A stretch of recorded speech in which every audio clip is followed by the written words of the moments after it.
अस्सलाम वालेकुम। Empire state building को एक वक्त में दुनिया की सबसे बड़ी बिल्डिंग माना जाता था। जब इसकी 1931 में कंस्ट्रक्शन कंप्लीट हुई तो इसको कहा जाता था tallest tower in the world. लेकिन खैर अब के टाइम में नहीं, अब के टाइम में तो बुर्ज खलीफा सबसे बड़ी बिल्डिंग है। इस बिल्डिंग में 103 फ्लोर है, लेकिन आम पब्लिक सिर्फ 102 फ्लोर तक ही जा सकती है। माना जाता है कि 103 जो सबसे आखिर वाला फ्लोर है वहां पर सिर्फ सेलिब्रिटीज ही जा सकते हैं, आम पब्लिक नहीं जा सकती। एम्पायर स्टेट बिल्डिंग को हॉलीवुड की मूवीज में और इसके अलावा काफी सारी टीवी शोज में भी दिखाया गया है। अगर इस बिल्डिंग को किसी ने विजिट करना हो तो इसका सिक्योरिटी प्रोसेस वही है जो कि एयरपोर्ट पर सिक्योरिटी प्रोसेस होता है। ऐसा कपल जिसकी शादी एम्पायर स्टेट बिल्डिंग में हो तो वो लाइफ टाइम के लिए उनके पास उसकी मेंबरशिप आ जाती है। एम्पायर स्टेट बिल्डिंग को काफी जल्दी कंप्लीट किया गया था और इसकी कंस्ट्रक्शन कंप्लीट हुई थी 1 साल और 45 दिन में। जब इसको बिल्डिंग को बनाया गया था तो इसमें तकरीबन 64 एलिवेटर्स थे। एलिवेटर का मतलब ये होता है ना कि जो कि लिफ्ट होती है एक फ्लोर से दूसरे फ्लोर,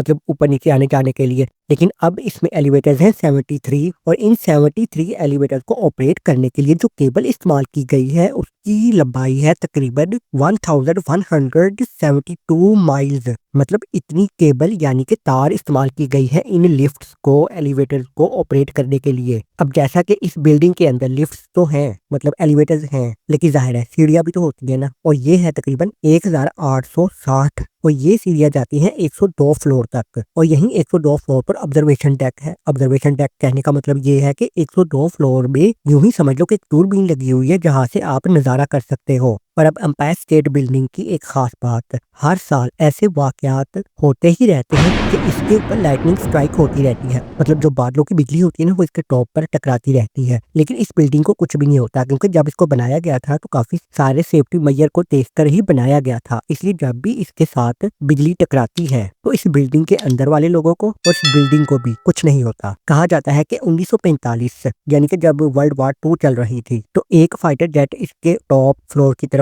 टकरा गया था और इस पर आग भी लग गई थी। लेकिन फायर फाइटर्स ने टाइम पर ही काबू पा लिया था और इसकी वजह से ज्यादा नुकसान होने से ये बिल्डिंग बच गई थी। मतलब ये बिल्डिंग सरवाइव कर गई थी। और अब बिल्कुल आखिर में जैसा कि आप स्क्रीन पर देखो तो इस बिल्डिंग की जो शेप है वो एक पेंसिल की तरह लगती है देखने में। जैसा कि अगर हम पेंसिल को शार्प करते हैं ना, मतलब वो शार्पनर में डाल के तो उसका सिक्का निकालते हैं, तो इस बिल्डिंग की शेप काफी पेंसिल से ही इंस्पायर्ड है। तो चलिए, अगर आपको ये बिल्डिंग इंटरेस्टिंग लगी है तो आप वीडियो को लाइक कर सकते हो, चैनल को सब्सक्राइब भी कर सकते हो। तो मिलते हैं नेक्स्ट वीडियो में, तब तक के लिए अल्लाह हाफिज।